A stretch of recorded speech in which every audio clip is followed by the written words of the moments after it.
around more than this. What would you like to put in the rest of the wall?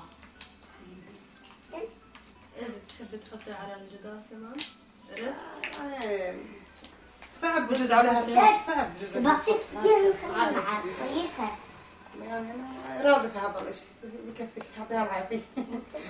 شو ماما؟ أشياء من الطبيعة الواحد بحس إنه يعني إنه عايش في الطبيعة من جد يعني. كلمة بحب أضيفها إنه كل إنسان بيسمع هالحديث يحط يقيس على نفسه إذا كان هو موجود في الوضع اللي أنا موجود فيه.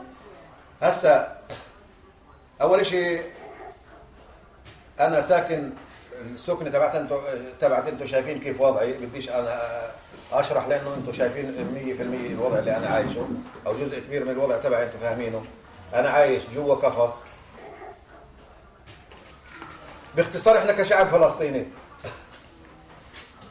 موجودين في سجن، والسجن هذا فيه له أقسام وكل قسم في غرفة وغير الغرف في زنازين. هسا أنا موجود في زنزانة، لما بخرج من الزنزانة تبعتي بتفاجأ إنه في بخرج لغرفة في السجن. لما بخرج من الغرفة بلاقي حالي في قسم في السجن. لما بخرج من القسم في داخل السجن بظل جوا سجن. هذا الواقع تبعي أنا.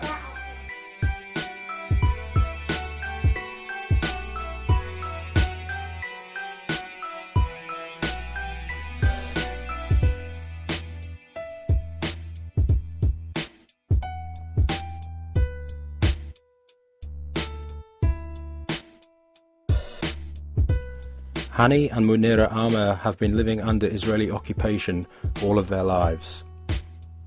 Hani Amer's family were first forced out of their home in 1948 by the newly formed State of Israel.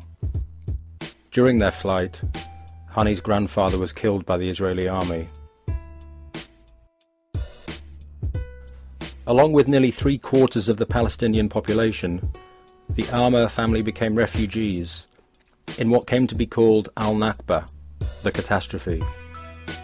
The Amers fled to what is now known as the West Bank and settled in Mashar village. Less than 20 years later, Israel expanded its control over historic Palestine by occupying the West Bank as a result of the 1967 war.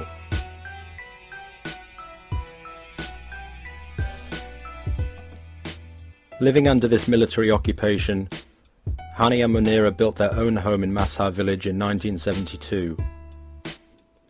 6 years later, the Israeli government gave the green light for the construction of the Jewish settlement of El-Kana on Palestinian land belonging to Mashar village. During the 1980s, the settlement expanded until it reached the back fence of the Amers' home. Their back fence became the border between the settlement and the village of Mashar.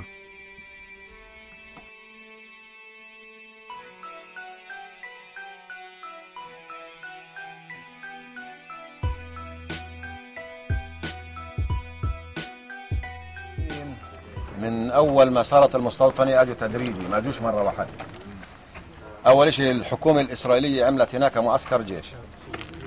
معسكر الجيش حطت فيه مستوطنين كلال، بعدين كان المعسكر بكل المستوطنين وبدوا يزيدوا. هسه في الفترة الأولى كانوا يعملوا علاقات جيدة مع الناس ويحترموا الناس ويشعروهم إنه إحنا فيش بيننا مشاكل وجماعة وما كانوش يعتدوا على حدا. وبدهم رضا الناس. هسه لما كثرت المستوطنات وكثروا المستوطنين صاروا يقولوا هذه الارض إلنا، وصاروا بدهم يعني وكأن احنا في بلادنا غير شرعيين، يعني بدهم يفهمونا، بدهم يوصلوا لنا رساله انه المفروض احنا نهاجر من البلاد ويبقوا هم وكانها الارض لهم. هسه بعد الجدار اتمردوا نهائيا، لانه على مدار السنين اللي فاتت الحكومه الاسرائيليه بالذات من الناحيه الاعلاميه فهمت المستوطنين وفهمت المجتمع الاسرائيلي عموما انه انتم مستهدفين وانتم في عداوه مع العرب، فالمفروض انتم هذول فهموا الشعب الاسرائيلي عامه انه هذول اعدائكم ولازم تبيدوهم، يا ان انتم ما بدتهمش هم بدهم يبيدوكم. هذا الكلام مش صحيح، ورايح يتحمل مسؤوليه الكلام هذا والضرر اللي ناتج عنه اول شيء الشعب الفلسطيني، ثاني شيء الشعب الاسرائيلي، وكمان العالم جميعا يتحمل المسؤوليه هذه.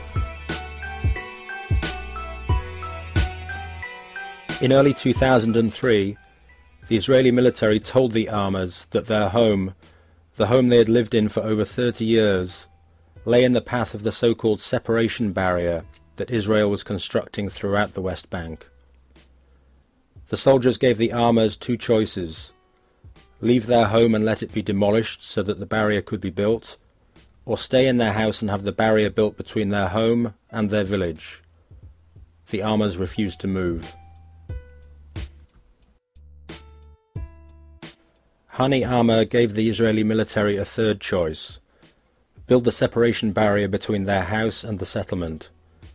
At first the soldiers agreed, but the settlers refused to accept this and demanded that the barrier be moved away from the settlement. 4 months later, the Israeli military evicted the Amr family.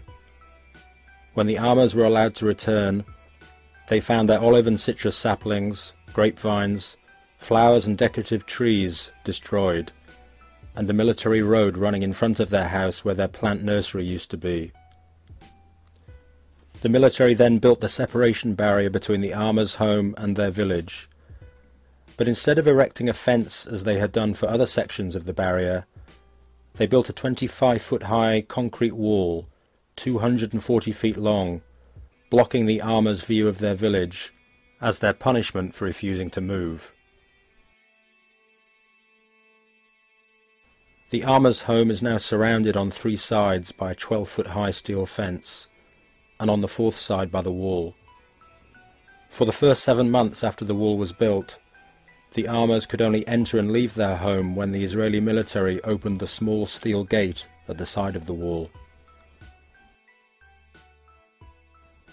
In early 2004, 20 settler men came inside the Amrs gate and smashed the family's water tank, solar panels and windows with rocks. After the stoning, Israel's Channel 1 TV station produced a show comparing the Amrs' life to life in a prison.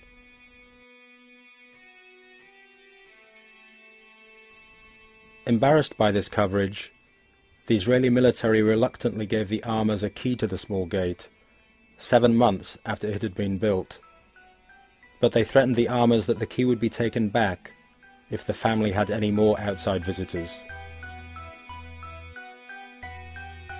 من جهة ثانية مش متروك في حالي، أنا موجود في زنزانة وفي ناس بيعذبوني بحاسبوني ليش موجود، ليش أنا عايش. المستوطنين بيجوا بيضربوا علي حجار، والحكومة الإسرائيلية مسؤولية كاملة عن هذا الكلام، لأنه مش موفر حماية لي وبتهتمش، والمستوطنين متمردين مش بس علي، حتى على المواطن الإسرائيلي نفسه. إذا بيعارض أفكارهم على أي يهودي في الدنيا بيعارض أفكارهم بيحاربوه. Hani, Munira and their 6 children are imprisoned in their own home. The Israeli military are their prison guards. Hani must ask permission every time he wants to drive to his fields. Munira Amr is trapped at home, unwilling to leave even to go to the doctor, for fear that settlers will try to evict them while she is out. Building the wall has not only destroyed the Amrs' way of earning a living, but also devastated their ability to simply live off their land. The Israeli government is trying to force them to move by making their life unlivable.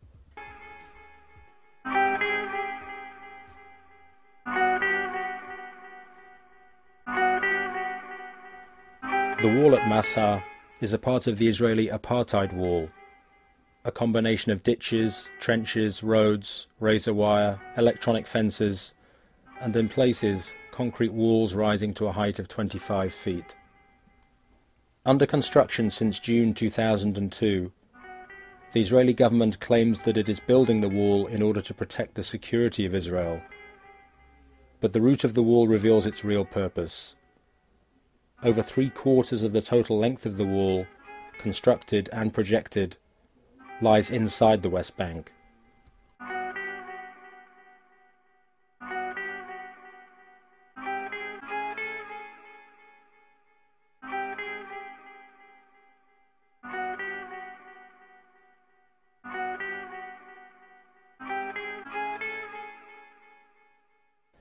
The apartheid wall is being used to seize more Palestinian land in order to secure and expand Jewish settlements within the West Bank.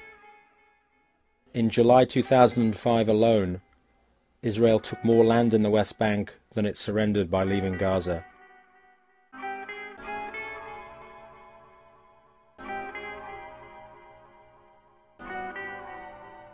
The wall separates Palestinians from their land. Of the first 47 Palestinian towns and villages along the wall's route, 21 have been isolated from more than half of their land by the wall.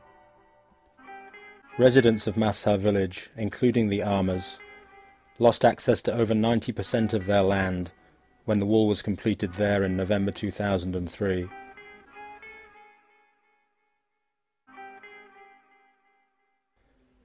The wall is also being used to annex many of the most important underground well springs in the West Bank, in order to divert water to Israel and West Bank settlements.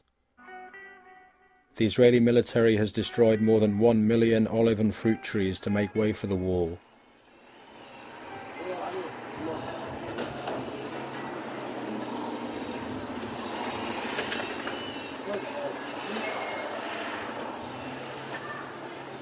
Thousands of Palestinians depend on these groves for their livelihoods. But such devastation serves a yet deeper purpose: to destroy a way of life by which Palestinians have lived for centuries. By making their life unlivable, the wall is forcing Palestinians to leave their land and move into designated enclaves within the West Bank, just as Native Americans were forced onto reservations by the US government over a century ago, destroying the way of life by which they had lived for centuries.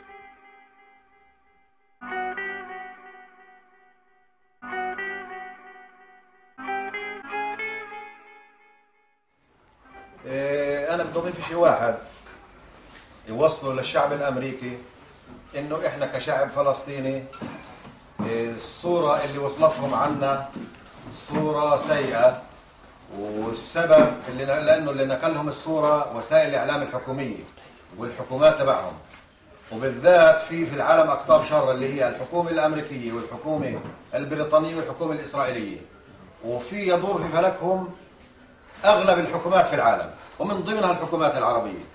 هسا إحنا بدورنا كشعوب بغض النظر من وين من أي بلد، وظيفتنا نوصل للشعوب معلومة إنه هالحكومات جميعها الحكومات مخادعة وتخدع الشعوب. A network of military and settler roads now extends throughout the West Bank, linking Jewish settlements directly with Israel.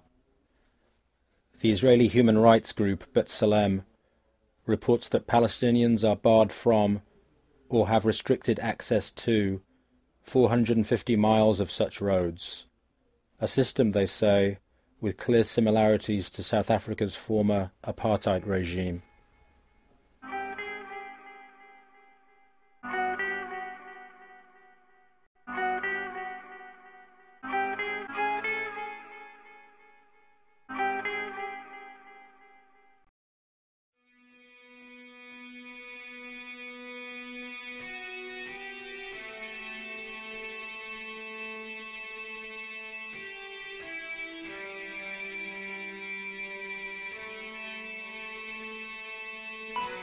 Put in the rest of the wall. إذا بتحبي تحطي على الجدار كمان رست؟ صعب بجوز عليها، صعب بجوز يعني أنا راضي في هذا الشيء، بكفيك حطيها العافية. كان هو موجود في الوضع اللي أنا موجود فيه. هسا أول شيء أنا ساكن السكنة تبعت انتم شايفين كيف وضعي، بديش انا اشرح لانه انتم شايفين 100% الوضع اللي انا عايشه او جزء كبير من الوضع.